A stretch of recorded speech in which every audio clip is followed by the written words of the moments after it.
Hi everyone, back to the More YouTube channel. It's Chris back with my thought of the day from a lovely sunny northeast, as you can clearly see. I hope the weather is lovely wherever you are watching this in the world.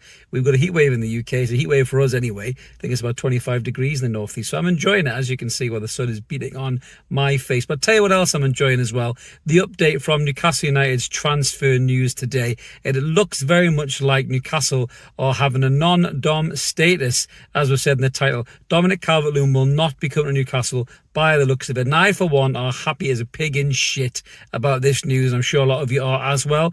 I had no idea why we were going to have to play him in the first place. He's not an upgrade on Callum Wilson. He's got a terrible injury record. And the fact that Everton were apparently looking for 40 million quid for this fucking knacker is just taking the living piss, to be brutally honest with you.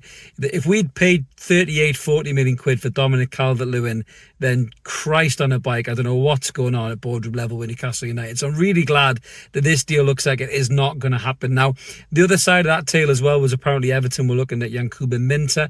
I think they felt that he was too highly valued. There's loads of teams. Asham looks quite likely that he's going to end up at Lyon now, which, you know, if we are going to sell the lad, I'm not very happy about it. I'll give you my thoughts on that when it officially goes through. It's kind of a bit of a mockery, really. This whole PSR FFP thing just seems a bit stupid to me. But if he is going to go somewhere, I'd much rather he goes to a different team in a different league, a different part of the world, you know, than the Premier League, because the last thing you'd want is to sell the kid to a Premier League team and then he ends up ripping us to pieces when we come up against him in the Premier League next season. So fingers crossed he does go abroad if he is going to go anywhere. But again, it just makes a mockery of the whole thing, to be honest with you, selling these great young talents before they've even kicked the ball for your club just because everybody wants them, and you can balance the books. And I've said before, if we end up selling this kid and using that money to spend in the transfer market and then keeping a hold of Miggy Almiron, I'll be sick as a fucking chip, which I think a lot of you will be as well going into the season. But hopefully Almiron will be on his bike whenever the Copa America is over, or whenever Paraguay are out of the Copa America, which is happening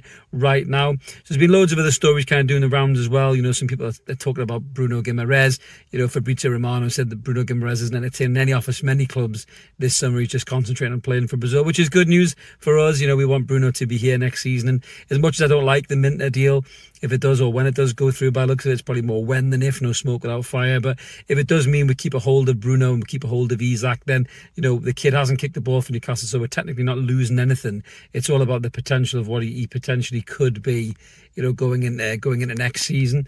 But, you know, in terms of the quality, sorry, I had something crawling in my ear there. A green fly. That's the summer for you. There we go. The summer has arrived. You have flies on your ears on streams. Hopefully I styled that out quite well for you. But yeah, if we keep a hold of our two big players in the summer, that would be immense for us, really, you know, because we need that. We're building that team around those two players. We need to add the quality to that as well. So hopefully Newcastle will start going for some really good targets. But yeah, I'm really happy that there's no Dominic Calvert-Lewin on the cards. Terrible signing, in all fairness. I really do think questions would have to be asked of Eddie if he signed that player. People are saying that he's got this great gift of turning players around. I've said it as well, but I just think Dominic Calvert-Lewin's on the slide. I really do. I don't think there's still that player in there. And if you drop 38 to 40 million quid in them, I think you'd be an absolute mug. So let us know in the comments below what you guys think about Dominic Calvert-Lewin. Are you happy that deal looks like it ain't going to go through? What do you think about the Minter deal? Obviously it hasn't gone through yet. Let us know how you feel when it does go through. We'll do a reaction video for that as well. So hopefully Newcastle are going to start getting linked to some good targets soon. We've seen a few mentioned in the media. We'll do some rumour hazard videos, fire up the computer, do it properly, and we'll be back soon. If you like this kind of thing, guys, smash subscribe, come help us to get 8K, like the video. It's all free content. If you do want to give a bit back to the channel, there's a members option down there too. You get early access to videos just like this. Smash whichever option suits you best. Enjoy the lovely weather, and we'll catch you soon. Cheers. Bye-bye.